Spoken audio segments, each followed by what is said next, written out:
공감사회에게 숨주시와다 잡지도 Прежде всего, я хочу вас всех тепло поприветствовать.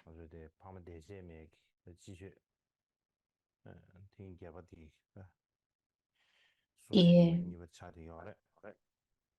я приветствую всех присутствующих на этих учениях Кембу, Римпаче, монахов, монахинь и всех, кто слушает по интернету. Это второй день наших учений Ария Кшемы. И, как вы все уже знаете, главные причины, по которым мы основали эту традицию проведения собрания Ария-Кшемы, заключается в том, чтобы дать возможность монахиням собраться вместе и обсуждать учение Дхармы. И также это создает возможность для всех женских монастырей собраться вместе изучать Дharму и помогать друг другу в таком изучении. По этим и другим причинам мы начали проводить эти собрания Ария-Кшемы, и затем во время этих собраний Ария-Кшемы мы также начали традицию дарования учения Дharмы. И среди всех, тех, кто практикует Дharму, эти, эти учения посвящены именно практикующим женщинам. И среди монахов и монахинь эти учения посвящены прежде всего монахиням. И много людей прикладывает свои усилия для того, чтобы такие собрания проводились регулярно. И я, я надеюсь, что в будущем для того, чтобы учение, созерцание и практики развивались в женских монастырях, нам нужно изучать учение Дharмы. То есть первостепенное значение имеет слушание и размышление над учениями Дharмы.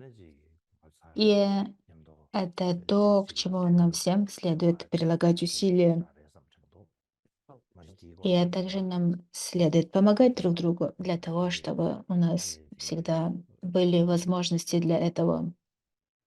И я думаю, что еще в будущем я более детально остановлюсь на этом сегодня.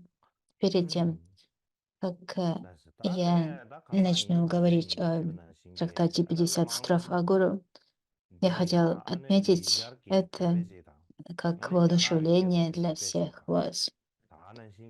Итак, возвращаясь к нашей основной теме, 50 строф о гуру, как я упоминал в прошлый раз, у нас есть три основных источника для изучения этого трактата.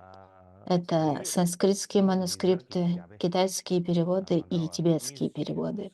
И сегодня я хотел бы начать с рассмотрения темы санскритских манускриптов рукописей на санскрите. У нас есть два таких манускрипта.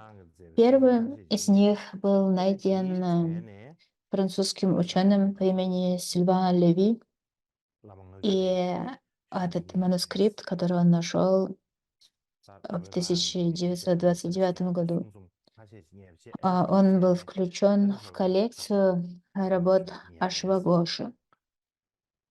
То есть он нашел коллекцию, которая приписывалась авторству Ашвагоши.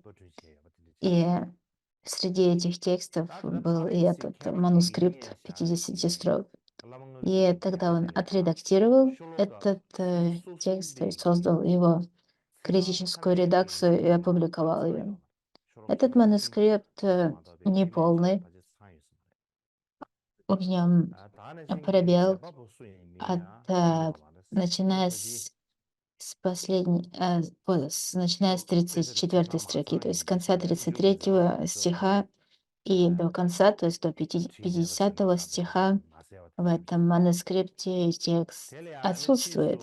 И поскольку вторая часть манускрипта отсутствует, в нем также отсутствует колофон.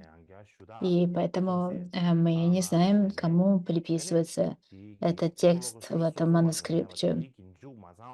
И позже ученые, позже французские ученые дополнили этот манускрипт, дополнили этот санскритский текст, переведя недостающие строфы с тибетского назад на санскрит. И таким образом опубликовали как бы дополненную целую версию этого текста. И это первый манускрипт. Второй манускрипт был найден венгерским ученым по имени Петер Даниэль Шанточ. И он нашел этот манускрипт в библиотеке в Гамбурге. И затем в 2013 году он опубликовал его копию. И вместо и он не сделал критическую редакцию, никак не менял этот найденный текст. Он просто транскрибировал его английскими, латинским алфавитом и опубликовал эту транскрипцию вместе э, фотографиями оригинального, изначального неварского манускрипта. И в этом манускрипте найденном венгерским ученым, отсутствует э, четвертая страница. И поскольку в нем отсутствует четвертый лист, э, в нем отсутствуют стихи, начиная с последней строки 35 стиха до половины 48 стиха. Однако в этом манускрипте есть конец, то есть присутствует окончание, и поэтому присутствует колофон. И в этом колофоне значится, что этот текст был написан Вапила датой.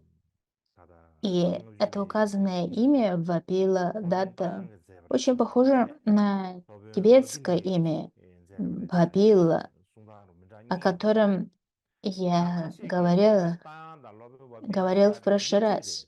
То есть я упоминал, что этот текст приписывается Ашвагоше, а, а также приписывается Бабиле. И некоторые считают, что Ашвагоша и Бабила — это один и тот же человек. Однако я говорил о том, что, скорее всего, это не просто разные имена одного и того же человека, но это два разных индивида. И поэтому и, и важно, что в этом важно, что в этом манускрипте мы находим подтверждение, что авторство этого манускрипта приписывается Вапиладатти, что схоже с тибетским именем Вапила. И таким образом, повторяю, у нас есть три разных авторства. Первое — это то, что 50 строф были написаны Ашвагошей. Второе, что они были написаны мастером Бабилой, либо Вапиладатой, как указано в этом манускрипте. А третья версия — это то, что Ашвагоша и Бабила — это один и тот же человек, просто разные имя одного и того же человека. И Так в этой работе в- венгерского ученого он никак не менял то, что он нашел, он просто транскрибировал этот текст и опубликовал транскрипцию вместе с фотографиями изначальных слайдов, то есть изначальных фотографий манускрипта. И если мы сравним эти две санскритские версии, то есть манускрипт, найденный французом Леви и манускрипт, найденный венгром Шантушем, то мы увидим, что эти два манускрипта отличаются. С первого взгляда похоже, что некоторые строки в тибетском переводе Ринчена Сангпо ближе ко второму манускрипту. И также многие из слов этого коренного текста мы находим в комментариях, сложенных Джотсункапы, седьмым Кармапой, Церченом Лосалом Гемсо и остальными мастерами. И, э, кот и, похоже, что, они как раз основываются, опираются, не на первую версию, не на версию первого санскритского манускрипта, а именно на версию второго санскритского манускрипта. И и и этот, а, этот вопрос треб требует дальшего изучения. То есть мы не говорим, что один из этих манускриптов истинный, а другой нет, но лишь о том, что версия второго манускрипта, скорее всего, это та санскритская версия, которая была в наличии переводчика Ринчена Зангпо, а также того, на что опирались тибетские комментаторы, такие как Джетсон Капа и другие. Как бы там ни было, этот вопрос требует более детального изучения. И следующее, о чем я хочу говорить,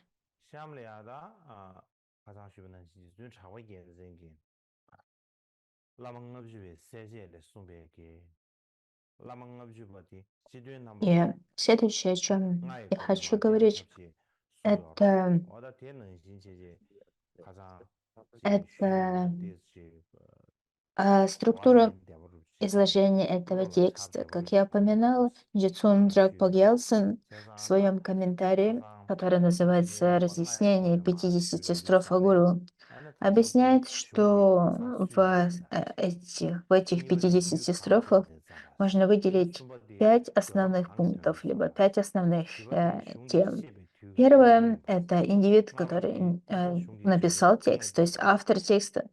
Второе — это на каких тантрах основывается этот текст, на какие тантры основывается этот текст. И третье — это причина, по которой был написан этот текст. Третье — это в какое время и каким образом ему следует и учить, каким образом его следует излагать. И пятое — это, собственно, само изложение, либо тема текста. И из этих пяти вчера мы с вами обсудили кратко первую тему. Сегодня я хотела бы продолжить и рассказать о тантрах, на которых основывается этот трактат. Погодите минутку, я пытаюсь показать вам свой экран.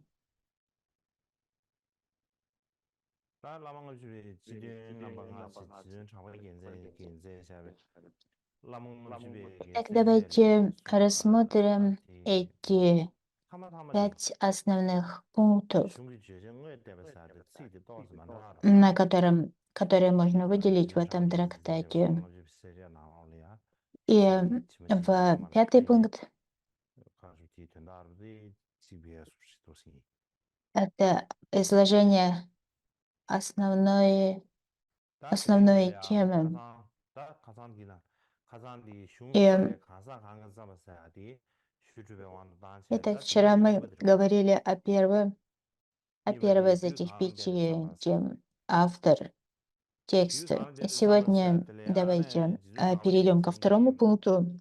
Это источники, на которых основан текст, то есть тантры, на которые опирается трактат 50 строф. Джитсун Джакпа в своем разъяснении упоминает о следующих тантрах, на которые основывается трактат. Это иллюзорная сесть Вайрошины, Ваджраушиша, Тандра Ямантаки, Шри Парама, Гухья Самаджи и Ваджравый купол. И если, то есть, Тракпа Гелса напоминает несколько таких, целый список этих тантрических источников. Однако позже, комментируя каждый из строф, он объясняет, на какую тантру основывается та либо другая строфа. Поэтому сейчас мне сейчас нет нужды останавливаться на этом, когда мы дойдем до рассмотрения каждой строфы, тогда я буду объяснять это, буду говорить об этом детально. И таковы лишь тантры, перечень тантры, на которые основывается трактат. Вы видите их тибетские названия на экране. И, и э, то есть таков список источников, перечень тантры, на который основывается этот трактат. Следующий, третий пункт — это цель написания трактата.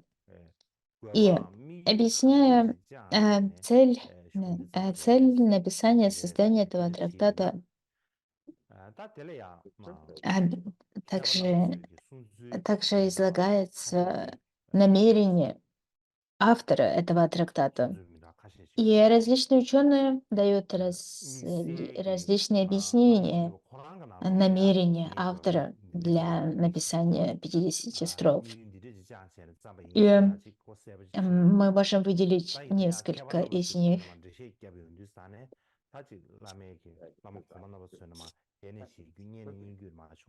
И мы можем выделить а,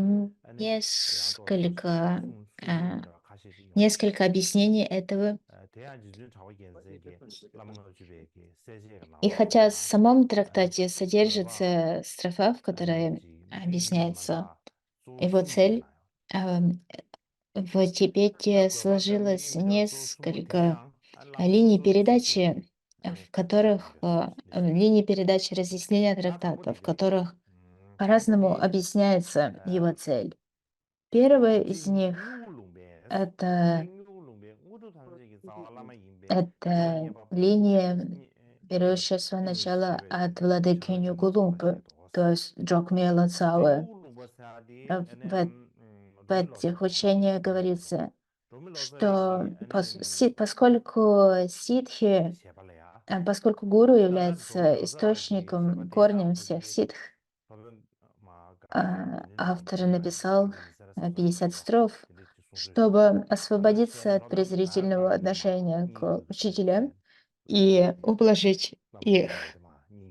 То есть здесь Джокме Лацао, который получил эти учения от Гайтары, затем передал их своим ученикам, и так возникла линия передачи. И в этой линии передачи считается, что главная причина написания трактата — это стремление получить ситхи. А поскольку гуру является корнем всех ситх, источников получения всех ситх, если практикующий хочет обрести ситхи, ему следует освободиться от любого критического отношения к гуру и вместо этого следовать гуру верным образом, почитать гуру и прочее. И именно для этого и был, для разъяснения этого и был написан трактат «50 строф», поскольку в нем очень детально объясняется, как выражать почтение гуру и как отказаться от неуважительных способов отношения к гуру.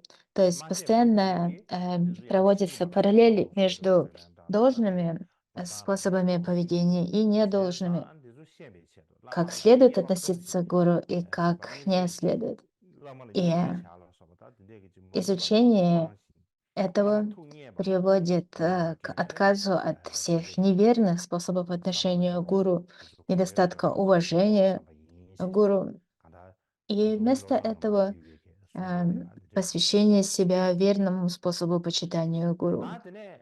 И именно это говорится в традиции передачи, которая берет свое начало от Чокмия Лацао, владыки Нюгу Лунгпэ. Вторая традиция передачи — это линия, которая берет свое начало от мастера Ананга Ваджры. И в его описании говорится, что причина написания этого трактата заключается в том, чтобы обеспечить учеников всем, что им необходимо для практики. То есть для того, чтобы ученики обрели способности, необходимые для познания, им необходимо много различных качеств, много различных способностей, и, и они также должны обладать способностью различать, какие качества у них есть и каких качеств им недостаточно. И для того, чтобы мы могли стать истинными учениками, квалифицированными, подходящими учениками, сосудами для учения, чтобы мы поняли, каких качеств нам не хватает и какие качества как следствие следует развить. И был создан этот трактат, поскольку если мы определим, что нам чего-то не хватает, то мы одновременно получим разъяснение того, каким образом мы можем восполнить этот недостаток и развить необходимые качества. И,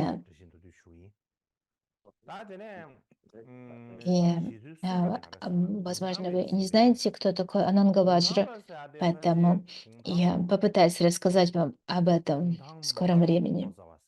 Третья линия передачи — это линия передачи, берущая свое начало от Гунгтангпы. И Гунгтангпа, скорее всего, это тот, кто известен также под именем Ло Цао, либо Мало Ло Цао. И Гунтангба просто означает «человек из Гунтанга». И возможно, что это было другое имя Мало Ло либо Маргю Ло, поскольку именно он жил в Кунтанге в Тибете. И Кунтангба владеет линией передачи, которая была передана от Махасидхи Наробы. И в этой линии передачи разъясняется, согласно разъяснению самого Наробы, что этот трактат 50 строф, был создан для того, чтобы исследовать, объяснить связь между гуру и учеником. То есть речь идет о поиске автентичного истинного гуру, то есть не просто духовного друга, но того человека, кто будет Manetsaneki обладать tangki всеми необходимыми lamangki качествами для того, чтобы ramyungde излагать tsubi lama учение senji тантры ta и тантрических практик. singi da denpa И jirayana an tebe lama ti tsuishin da для de того, чтобы ta tende ученик wangdi yorwa мог an dana tenki lame определить, ngene ine является long su lo ли nyinglo тот chepe либо tangki другой nirunglo человек tengde lo le тем, кто kama обладает se всеми ten an tablo этими lozi tanga необходимыми chedi su качествами, ji и ngale ya wangu ye mabu способен ye ли он даровать ji учение, в частности, gyuze de учение tangwa nga тайны lo su me мантры Ваджраяны. ngone tene ka sanga ga nirung yimi ta de Ученик che должен an dana знать и che понимать shinda ta это. sanga ga Говорится, nirung что очень yimi важно для jiwa shibe ученика chwe de перед se jiwa тем, shibe как ga nirung yimi ta de che получать me какие-то ta tene тантрические sane учения, либо de che посвящения, nirung yimi ta прежде che che de всего ye ba yinza ta tene проверить, а lobe la lama tang de является ли che гуру, tsa me дарующий de их di автентичным, tsambe gyunzen de истинным kabe san гуру. di che de И, tsambe gyunzen de kabe кроме san того, также lama и ma de для Quran гуру na lo la очень важно lama ta de проверять loma ta lo tani ученика. nyam gyurwe И tevlo именно sambur lobe la об loma de la этом ta bar и говорится в этом трактате.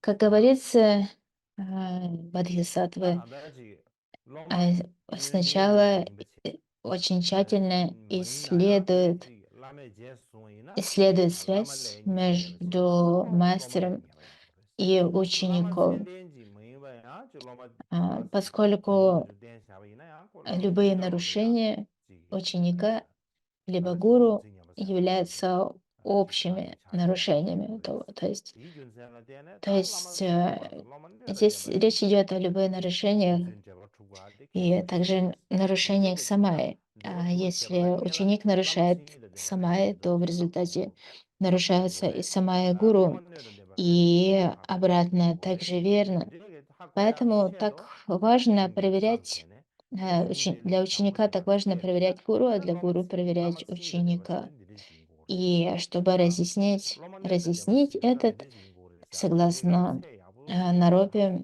ko re именно для di ha этого lo so na an de и был создан трактат 50 строф, lama поскольку в нем детально описываются sin de de качества, denpa необходимые lama so качества lo для гуру, а также то, long ko как следует jiwa shibe проверять shin de гуру и de ученика. ya nga ju den sha ba И den lo she если мы den сможем chwa ka de ge изучить lo этот ya ba de трактат, то she мы so поймем, loma каким yin образом ya de определить, loma yin de ba yin ba что je ya у ji учителя нету che de достаточных she de качеств, chang что de такой ya ji учитель является ta de не ma истинным, de а de ma просто re so ne шарлатаном, и мы ta в de результате не de ma сможем ju lo so ma положиться на di него lom как de na ro pa de ma de de she важного gyu le ya учителя, de учителя тантры. nga kyu ba de che bi na И, ta de lama nga ju sang ge ba de yin ba re so и именно таким образом объясняет это Гундагба, ta ka me ya lo re yin Малойлацава, la либо le lo ji se so wa Маргиулацава, ko re yin la le lo который ji sa de ga be был so держателем линии передачи,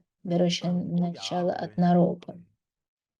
И сейчас ye давайте go ju de ya de вернемся de к Анангаваджаре, мастеру ta da Анангаваджаре, lama которого ju ba я sam de de только de что da lo da упоминал. che de Кто sa такой ta da Анангаваджара? mi yu ka de ji le Похоже, mi yu что ka de ji ja это che lama nga ju индийский sung de sam de мастер, sung ju sa ta de le ya и, sung su mi da so sum yong de ba ta sum ye be na la thang bo de ro и, mi lo so de ba ro mi lo so ne ro mi lo so и de ba ji именно ma он ya go ga ya является da ra ki ma ji ni ju se тем, se de кто ji ja lo be le ji bu говорит, ya ye de что thang bo de причиной, по ro которой nya был la de написаны la 50 строф, ni ha su shi э- gi da ba ye de заключается в том, ta чтобы ni у me de lo учеников yin la было le все do ji sa de необходимое Quran для la lo sa практики. ji ta de ne ni ba Это di lo первое. ju lo za we Первая ma линия — это и линия ma Джогмела Цао, ni ju su ma которая говорит о shin том, pa ba ye de de что shin de na все ro pa de корень ma всех ji ситхов является che гуру. sa ji И che для ba le этого lo de написан de трактат. ja А lo be второй — le это ye de мастер ma de Ананга ta de Важра. ni si se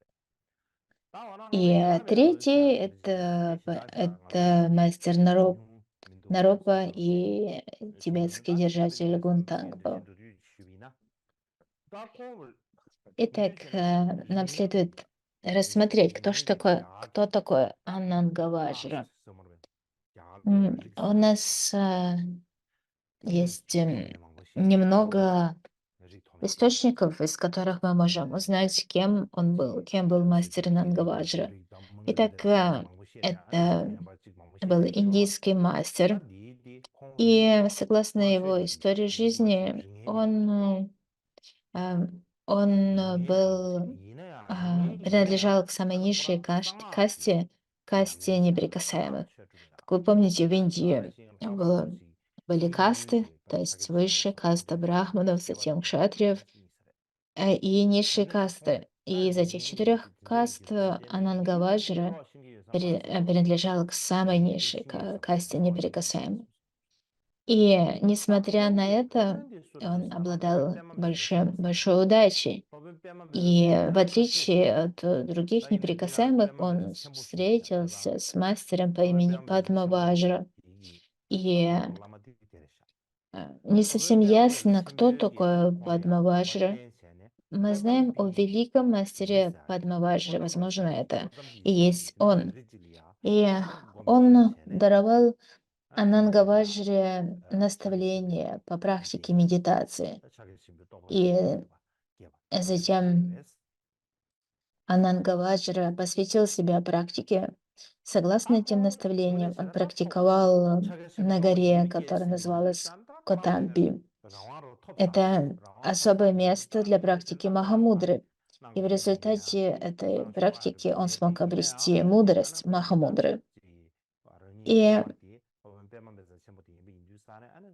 и тогда также он обрел различные способности. Он мог посвятить себя чему угодно, мог заняться чем угодно, однако вместо того, чтобы а, решить это самому, он отправился к своему учителю, своему гуру Падмаваджре, спросил, что мне следует делать. И Падмаваджра сказал ему, ты должен пойти и найти женщину, которая занимается выпасанием свиней, разведением свиней. И ты должен взять ее себе как супругу и затем работать свинопасом. И в результате этого ты обретешь состояние вajradhары.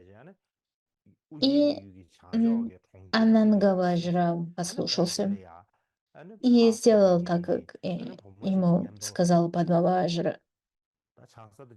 Он нашел эту женщину и посвятил оставшееся свое, свое время проживанию с этой предсказанной женщиной и был свинопасом. И когда, когда на него смотрели, когда его видели обычные люди, то они, может, даже и не догадывались, кем он был. Он выглядел как обычный свинопас. Однако, когда с ним встречались удачливые особые существа, тогда Анангаваджра дара- даровал им особое наставление по практике Махамудры. И в результате этого его он стал довольно известным и получил такое прозвище мастер Шри Сунабас в переводе. И а, именно, именно так говорится в истории его жизни. Мы знаем об этом, поскольку он является одним из держателей 7 линий передачи Джананга. И также он является одним из мастеров 4 линий передачи Махамудры, Туму, Светоносности Карма Мудры, а также передачи 6 великих сокровищ, золотых четок Карма Камсанкагью. И именно поэтому мы знаем о нем. И у Анангаваджры был ученик по имени Цогье, лотосорожденный. Он был Махасидхой и особым существом, и было бы хорошо также рассказать и о нем, но сейчас Наверное, у нас нет для этого времени.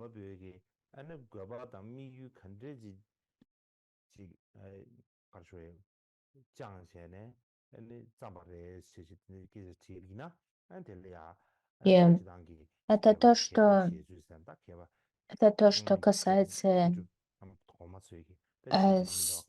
цели написания трактата 50 строф. У нас есть несколько объяснений, и я рассказал о трех основных объяснениях. Четвертый пункт из 5 пунктов трактата Гяльцина — это время, когда следует учить этому трактату, то есть время, когда следует даровать учение по этому трактату. Погодите минутку. 나 되게 된 지든 숨바디 쉬스면서 봐. 나한테는 지든 시버드래. 지든 Итак, 시버드래. мы с вами рассмотрели 지든 3 시버드 из 가라야잖아. 5 리시베 지 пунктов. 남이 봐. И 리시베 지 четвертый 남이 봐. пункт 소나디가 — 가르sun это 거서. время, когда следует 네. даровать 라망을 되게 разъяснение 중리. этого трактата.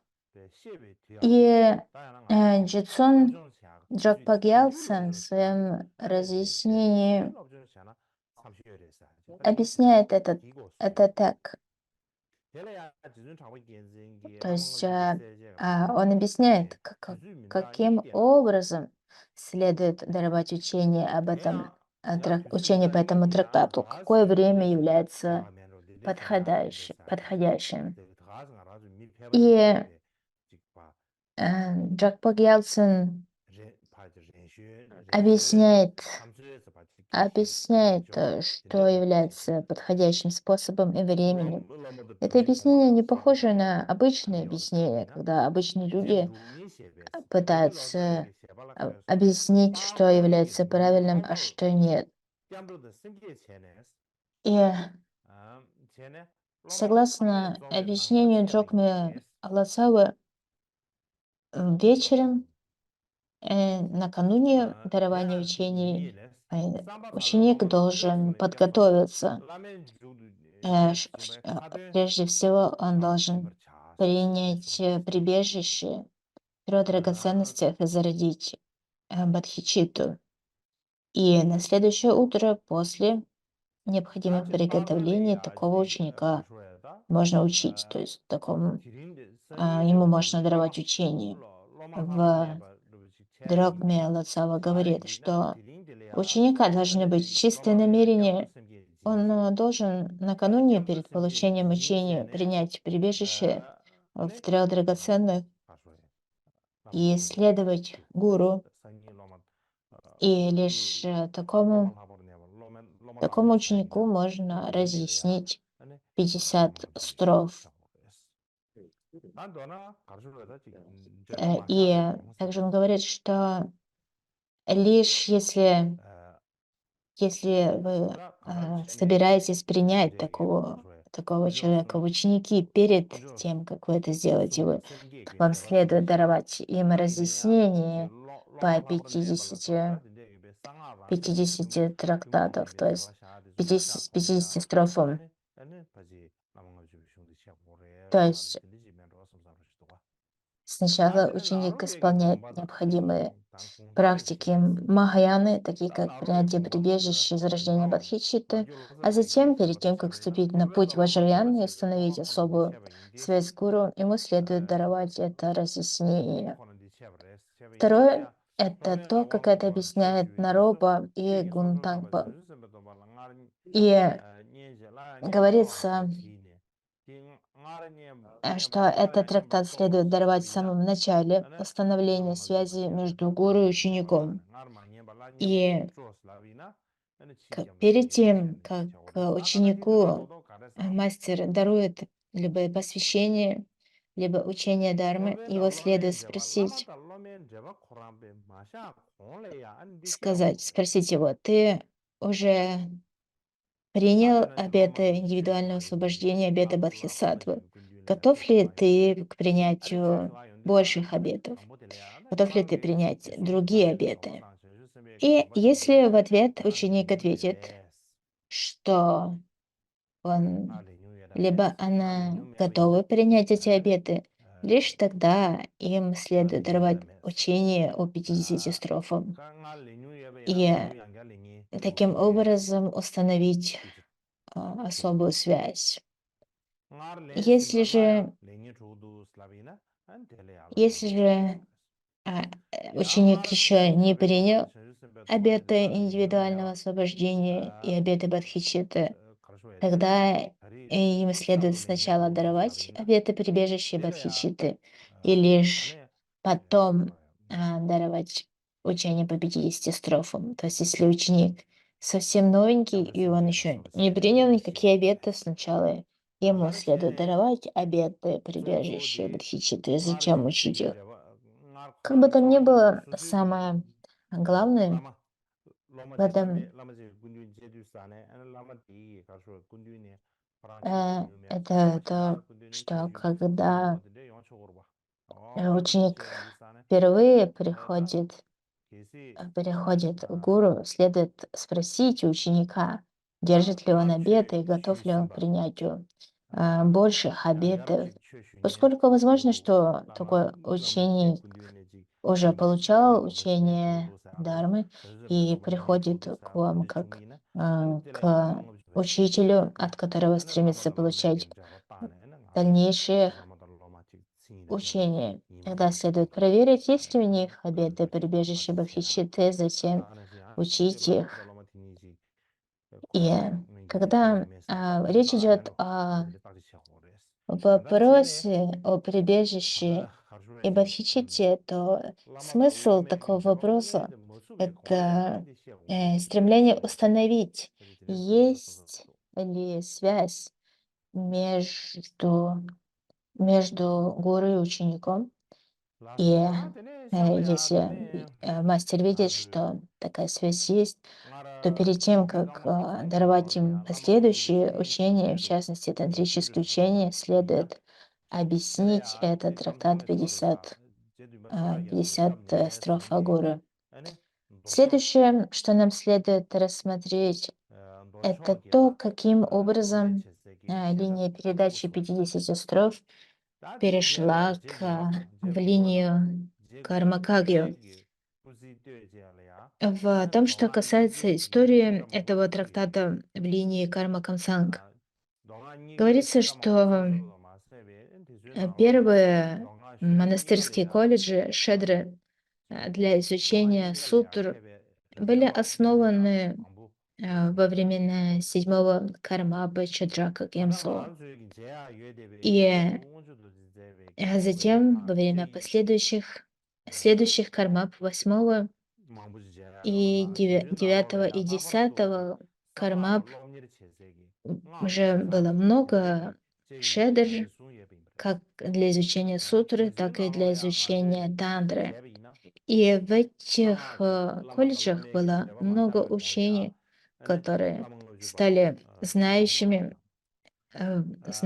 довольно знающими в понимании писаний, как сутры, так и тантры. И среди и до нас дошли наставления, правил обучения в этих колледжах, составленные девятым кармапы, в особенности наставлений о правилам обучения в тантрических колледжах. И в этих наставлениях очень ясно говорится, что перед тем, как между учителем и учеником будет установлена тантрическая связь, необходимо, чтобы ученик изучил 50 строф Агуру. И также лишь после этого он может получить посвящение от, от такого квалифицированного гуру. И также говорится, что ученику необходимо изучать и понять, как хранить самая и прочие обеты, как это объясняется в трактате под названием «Океан Самая» и других текстов. К примеру, в сборнике правил для тантрического колледжа Кагью в месте под названием Топьял Ташитригор говорится, сначала следует изучить 50 строф гуру и обрести уверенность в их смысле, затем принять посвящение от квалифицированного гуру и хранить линию передачи глубокой тайной мантры в чистоте, понять суть связи самаи и прочих обетов, как это излагается в океане самаи, и, и хранить их с большим вниманием, чем внимание к собственной жизни. Также и в правилах поведения карма Даргелинга говорится, что изучайте этот трактат, пока не обретете уверенность. И таким образом в этих правилах поведения об этом говорится очень ясно.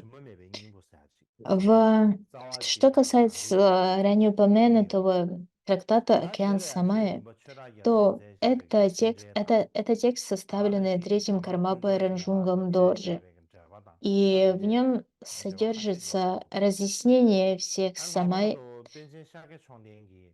принадлежащих к 4 классам тантры. То есть разъясняется самая каждого из 4 классов тантры, как в традиции Нигма, так и традиции Сарма. И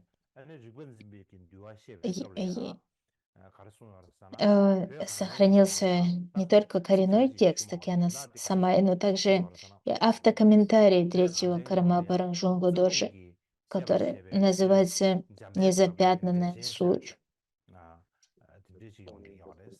Кроме того, седьмой Кармапа написал комментарий на этот текст.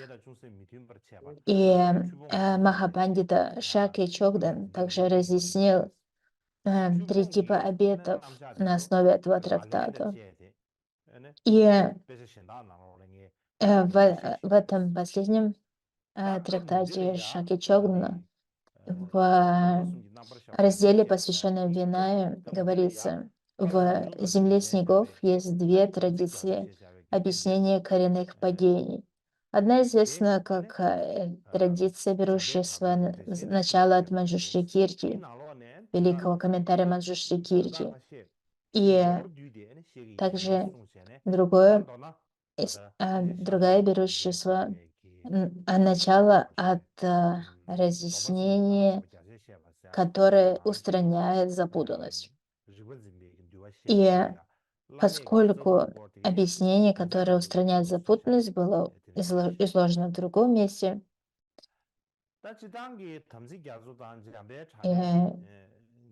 я здесь объясню великий комментарий. То есть здесь говорится о том, что объяснение содержащееся в трактате Ранжунга Доржи «Океан Самаи», и объяснение этого трактата седьмым Кармапы Читраком Кемцо важно тем, что оно основывается на основе великого комментария Манджушри Кирти. И в своем автокомментарии Кармапа Ранжун Доржи много цитирует Манджушри Кирти, великий комментарий Манджушри Кирти, и говорит, что именно этот комментарий следует изучить во всей полноте. И таким образом, из этого мы видим, что этот текст Ранжунга Доржи «Океан Самай», похоже, очень тщательно изучался в традиции, как и в прошлом. Однако в последующем и сейчас многие последователи линии даже никогда не слышали о его названии. И поэтому мне кажется, что в будущем будет полезно рассмотреть этот трактат более детально. А в прошлом океан Самаи был очень важным текстом, и к нему он очень часто упоминается в других трактатах. Однако сейчас, если я спрошу вас, а слышали вы о океане Самаи, то, скорее всего, вы никогда о нем не слышали. Поэтому, когда мы закончим изучать 50 строф Агуру, нам, возможно, следует затем также рассмотреть этот трактат «Океан Самаи».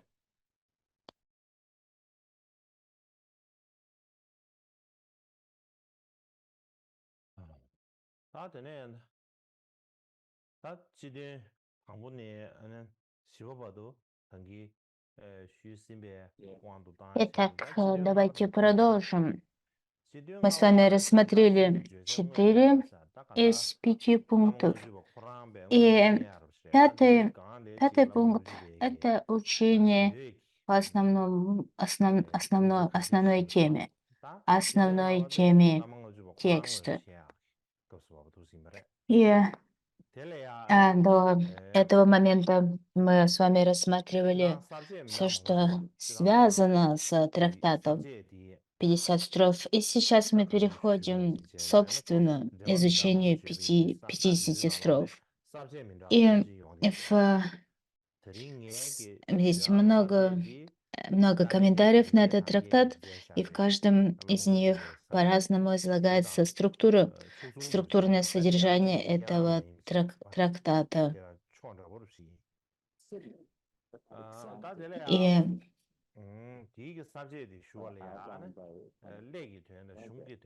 И в комментарии Кармеринчина Дороги Дорджи говорится, что в этом трактате 3 части.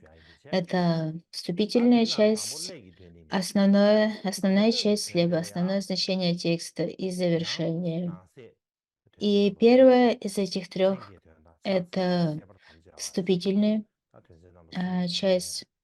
И вступление, предварительная часть, разделяется на 3 составляющих. Это значение названия, выражение почтения и обещание сочинить текст. И первое из этих 3 — это разъяснение названия, значение названия. На санскрите этот текст называется Гуру Панчашика, на тибетском Лама Ngachubha и на английском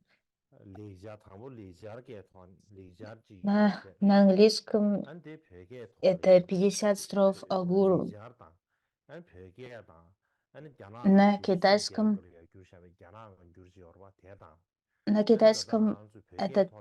этот текст также переведен как 50 строф о гуру.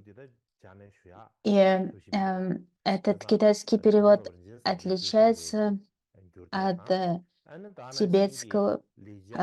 того тибетского, который у нас есть, поскольку у нас сохранился лишь один тибетский перевод Ринчена Зангпо. Как я уже упоминал, было 2 тибетских перевода. Возможно, что этот китайский перевод, он близок с другим тибетским переводом, которого у нас нету. И все эти тексты, все эти переводы, о которых я только что упомянул, они все, в принципе, называются одинаково. То есть они все называются 50 строф о гуру. И во всех, обычно, согласно традиции перевода, всегда сначала текст назван на санскрите. такова традиция не только в Тибете, она также и в Китае, и других буддийских странах.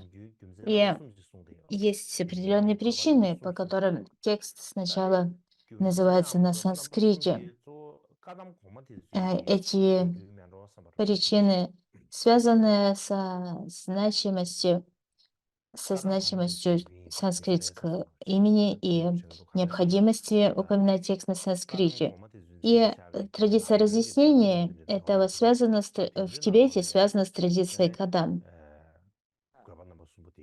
И в учениях о ступенях пути, о стадиях пути мастеров кадам всегда упоминается три основных причины, по которых мы всегда называем текст сначала на санскрите.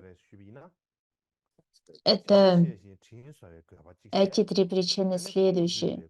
Первое — это то, что нам необходимо знать, знать и быть благодарным переводчикам, которые перевели текст с санскрита. Второе — это цель выразить почитание благородному источнику, языку ариев, санскриту. И третье — это необходимость изучения, познания этого языка ариев, санскрита. Итак, первое из этих — это необходимость понимания труда, который Лосао вложили в перевод санскритских текстов, и почтение, благодарность им. Как это следует понимать? Это связано с тем, что если кто-то сделал что-то, что для нас является чрезвычайно благим, очень полезным, то мы должны чувствовать благодарность к этому человеку. Не имеет значения, насколько великое благо было принесено. В любом случае, если кто-то сделал что-то, что нам помогло, нам следует помнить об этом. Представьте, что кто-то сделал для вас что-то, даже что-то незначительное, но в то время, когда вам было это необходимо, вы будете благодарны такому человеку, не так ли? И точно так же, если мы подумаем о доброте переводчиков философов, то об этом даже нет нужды говорить. Это большое благо. Если же кто-то вместо того, чтобы помочь вам, вместо этого причиняет вам вред, то, с одной стороны, это плохо.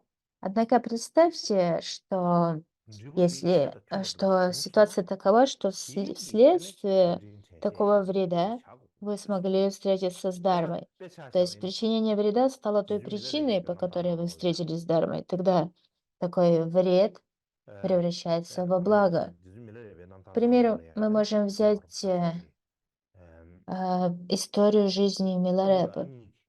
В истории жизни Миларепы говорится, что у него в жизни было два человека, его тетя и дядя, которые ужасно к нему относились.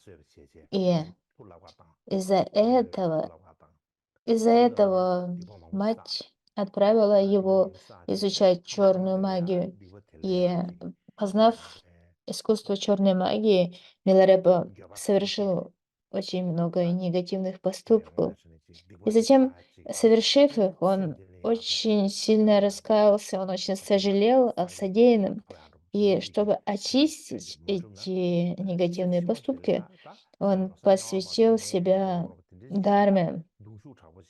Он думал, он понимал, что если он не сделает что-либо, не сможет опереться на Дharму, чтобы очистить эти негативности, то в результате совершенного он окажется без всяких вариантов в одном месте. Это адские миры.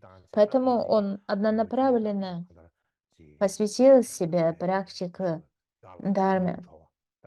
И что случилось потом? Миларепа встретился с Марпой, и поскольку Марпа в силу ясновидения знал о всей этой негативной карме, накопленной Миларепой, он вынужден был относиться к Миларепе, к Миларепе негативно. Итак, и таким образом, даже такое негативное отношение привело к тому, что Миларепа обратил свой ум и практиковал дарму. То есть его дядя и тетя, и их ужасные отношения стали не препятствием, а причиной для его практики дармы. Именно поэтому Миларепа часто упоминал, что мне следует думать о своем дяде и тете с большой благодарностью, поскольку этот вред, который они мне причинили, превратился во благо. И, и если мы попробуем оценить значимость этого добра приведения к дарме, то это самое великое из всех возможных видов благодеяния, добродеяния. Поэтому, хотя они того и не хотели, дядя и тетя Миларепы совершили наивысшее из возможных благодеяний. Они привели Миларепу к практике дармы. И, и также говорится, что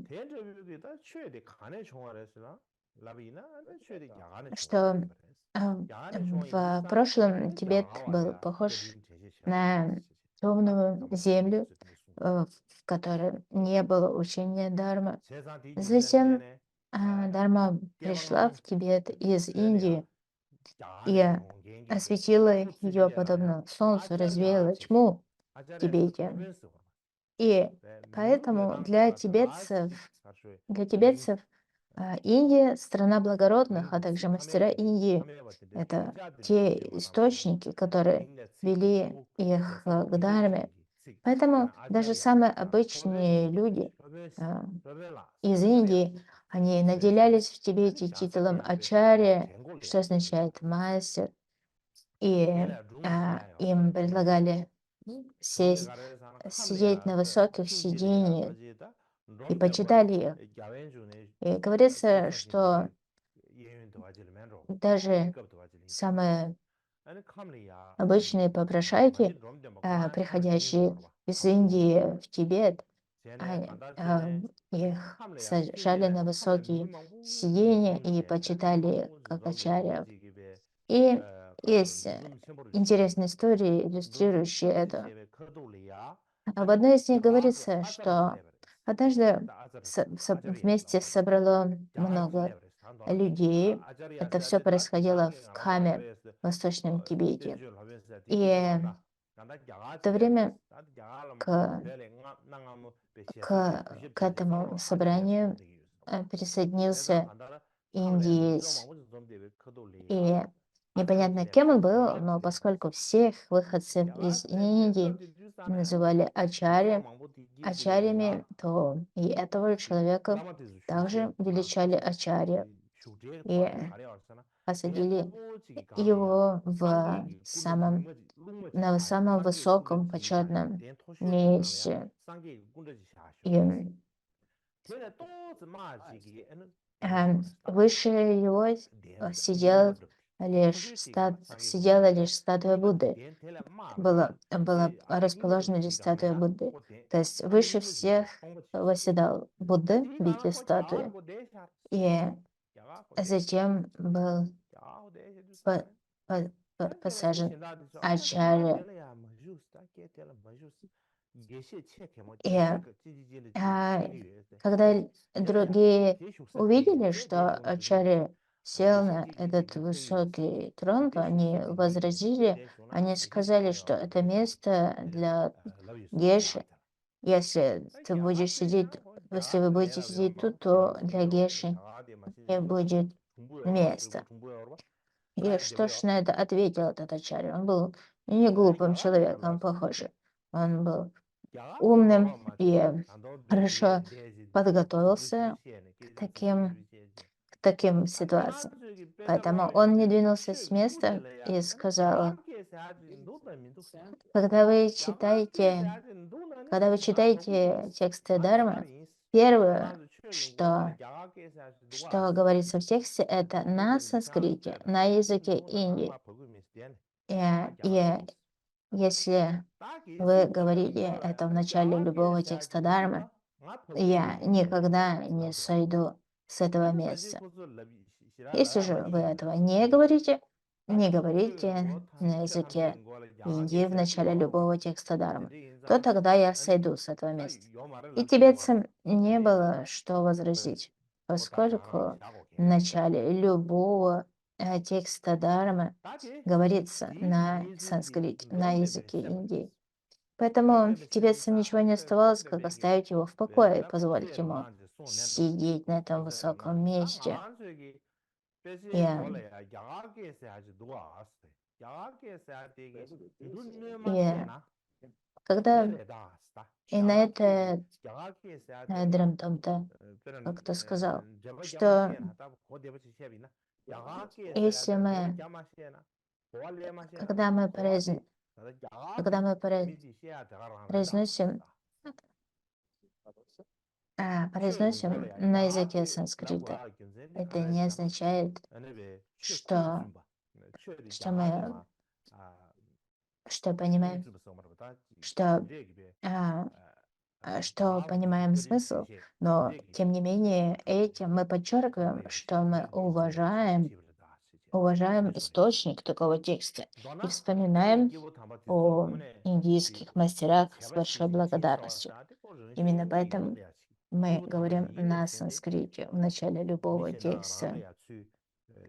И это говорит о том, что когда мы вспоминаем о великих деяниях мастеров прошлого, мы чувствуем благодарность, и мы стараемся благодарить их за доброту. И благодарность — это очень важное качество, и благодаря этому мы можем развивать эту практику, эти качества. К примеру, в прошлом в Тибете был мастер по имени Шангнанам Дорджи Ванчу. И говорится, что он пообещал даровать листочек золота каждому индийскому ачарье, которого он встречал. Почему? Потому что все, что он знал, все учения практики добродетели, все это было возможно для него благодаря доброте индийских мастеров. Именно поэтому каждого индийского мастера, которого он встречал, он дарил им листочки золота. И позже во времена мастеров Кадампа это был же такой период упадка, которым в Тибете было много выходцев из Индии, которые просто приходили в монастыри и говорили: «Я из Индии». И считали, что этого достаточно для того, чтобы их почитали. И во многих монастырях им оказывали такое почтение, независимо от того, кем они были. Почему? Поскольку в Тибете относились к земле благородно, к индийцам с большим почтением и относились к ним с большим почтением и называли всех их ачарья.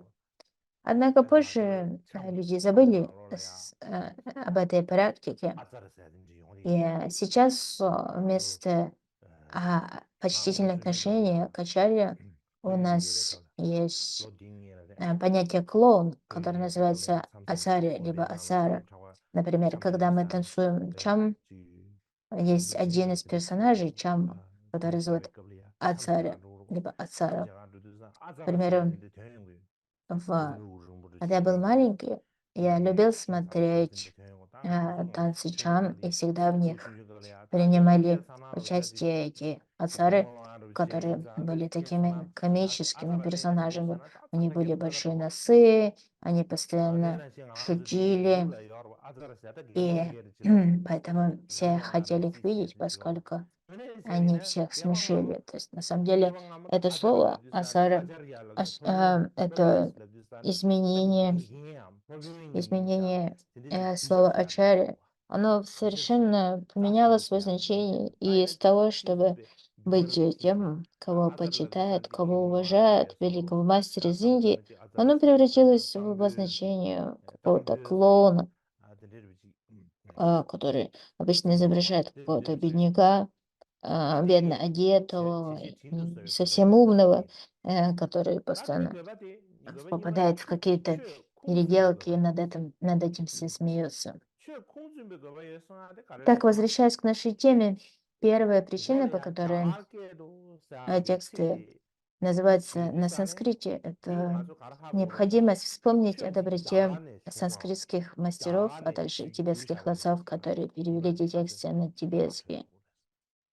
Вторая, э, вторая причина — это подтвердить тот факт, что этот текст берет свое начало из Индии, что это автентичный текст, а что именно в Индии появился этот текст, и поэтому он является автентичным, он является поддельным, что этот текст был переведен непосредственно с санскрита на тибетский. То есть не было какого-то языка между ними, не было двойного перевода. К примеру, когда текст переводился с санскрита на китайский, да, с китайского на тибетский. Поскольку, когда мы переводим с языка на язык, при каждом таком переводе текст изменяется.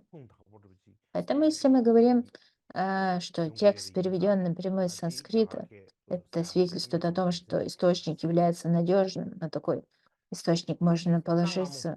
И это вторая причина, по которой мы говорим текст переведен с санскрита и упоминаем его имя на санскрите. И в прошлом,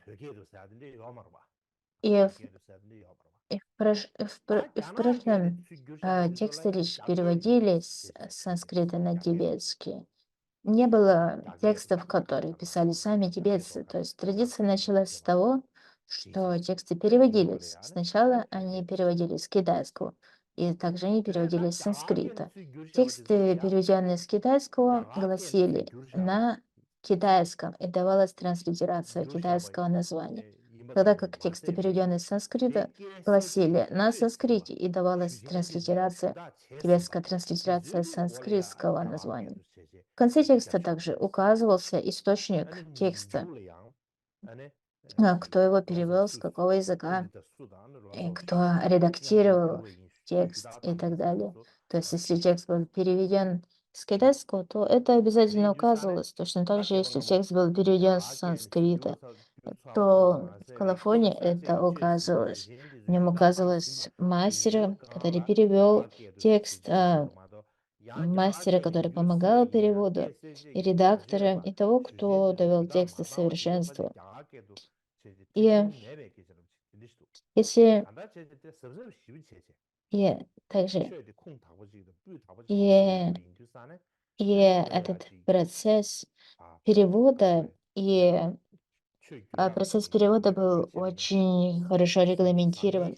Если текст не проходил все эти стадии, такие как перевод, редакция и так далее, то переводчик не имел права писать в колофоне, что текст переведен напрямую с санскрита, редактирован и так далее.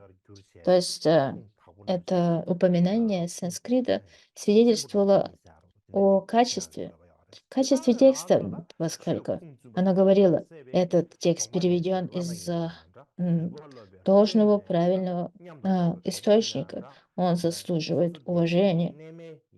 И, и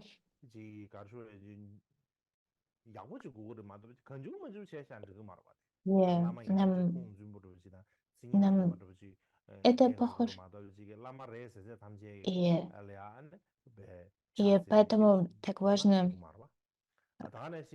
было так важно обозначать качество, качество текста. И третье, третье, третья причина — это цель, необходимость изучения языка оригинала санскрита.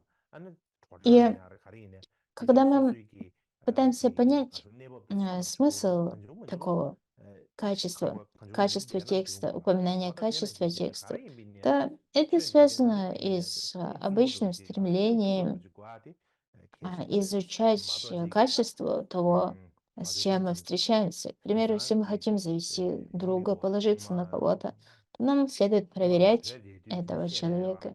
Точно так же, если мы хотим опереться на какие-то учения, на какой-то текст, нам следует убедиться, что это истинная дharma, что она не загрязнена, не изменена. И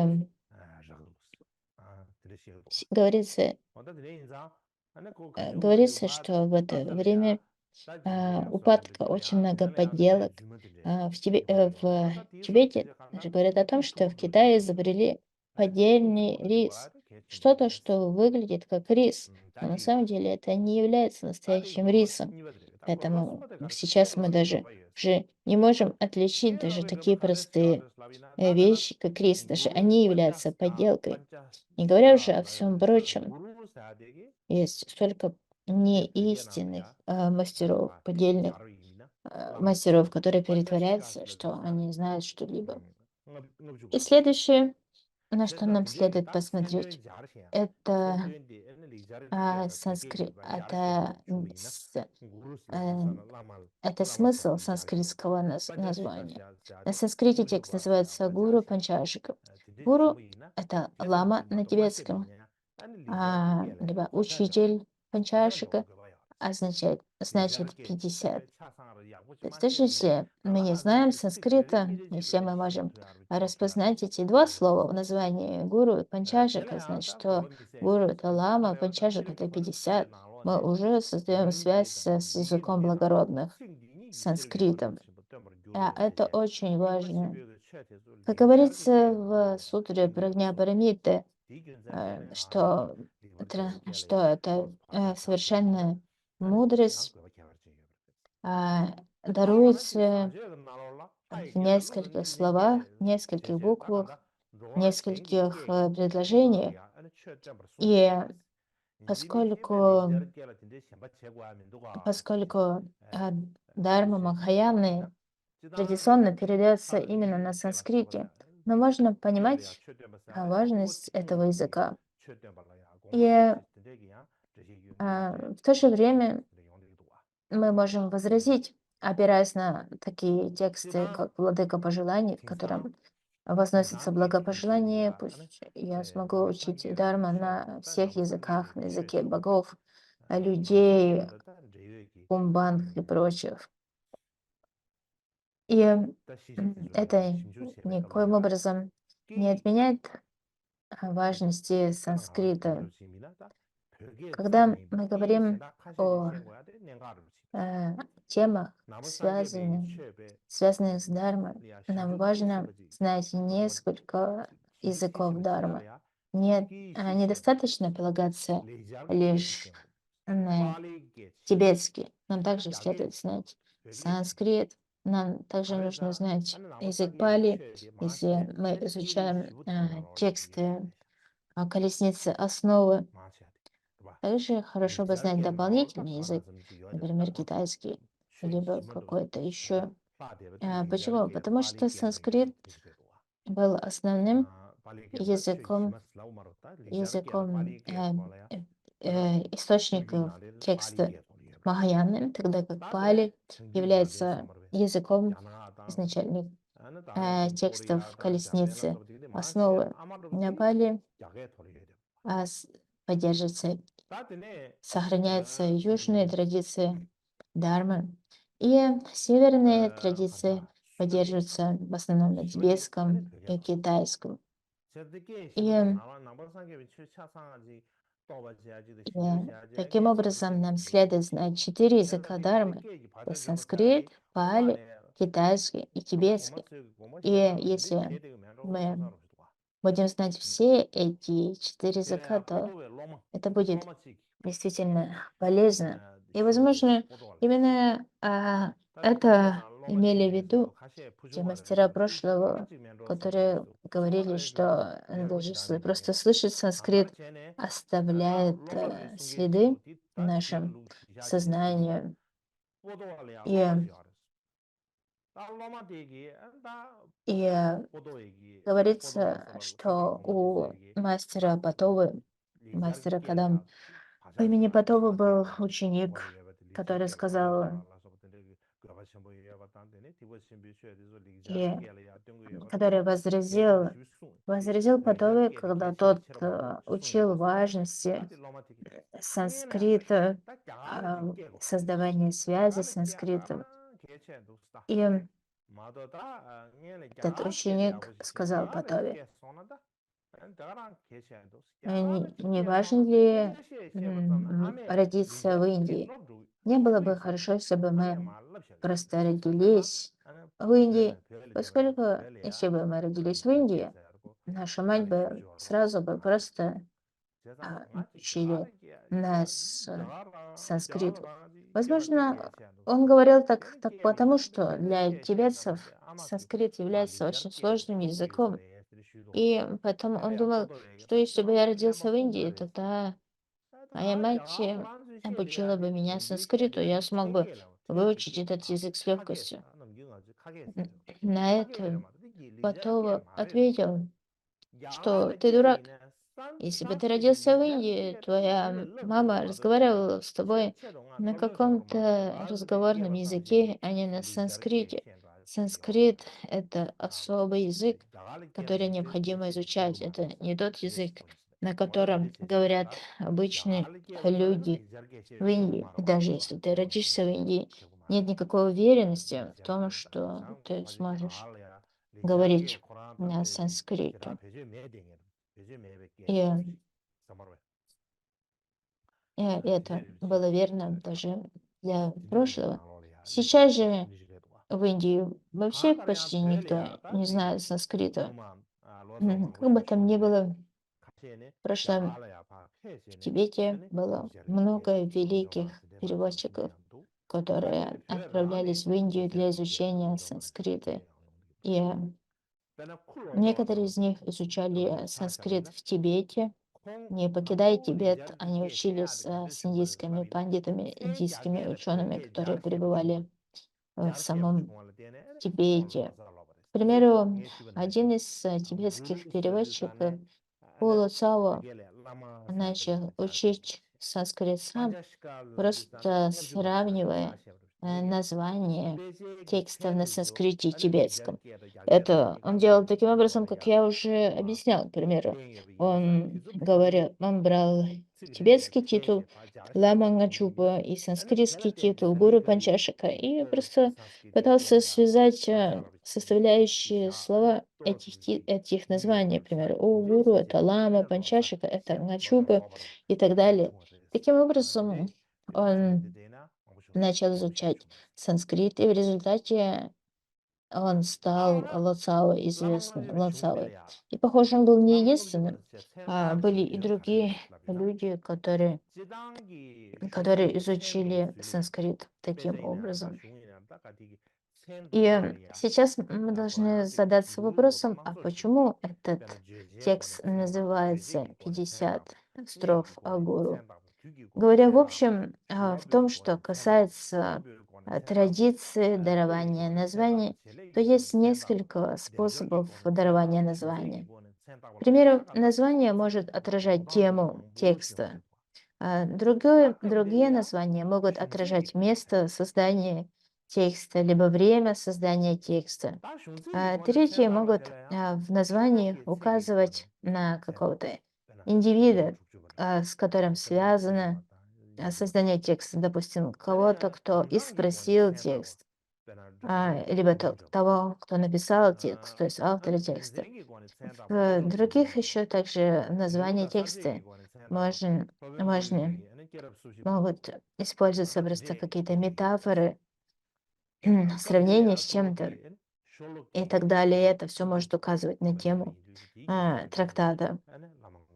И таким образом способы дарования названия различны. К примеру, в том, что касается названия текста по числу стихов, то у нас есть 60 строф обоснования Нагарджуны, есть 30 стихов Читаматры Васубанду, также у нас есть 20 стихов Васубанду и прочие трактаты. В том, что касается дарования названий в зависимости от количества страниц, у нас, к примеру, есть трактат под названием «Два листа о грамматике». В том, что касается титулов, названий, которые отражают количество тем, изложенных в трактате, то у нас, к примеру, есть известный трактат «Семь пунктов о тренировке ума». Что касается количества глав и тем, то у нас также есть а, трактат под названием «34 джатаки» и, и другие. А, И,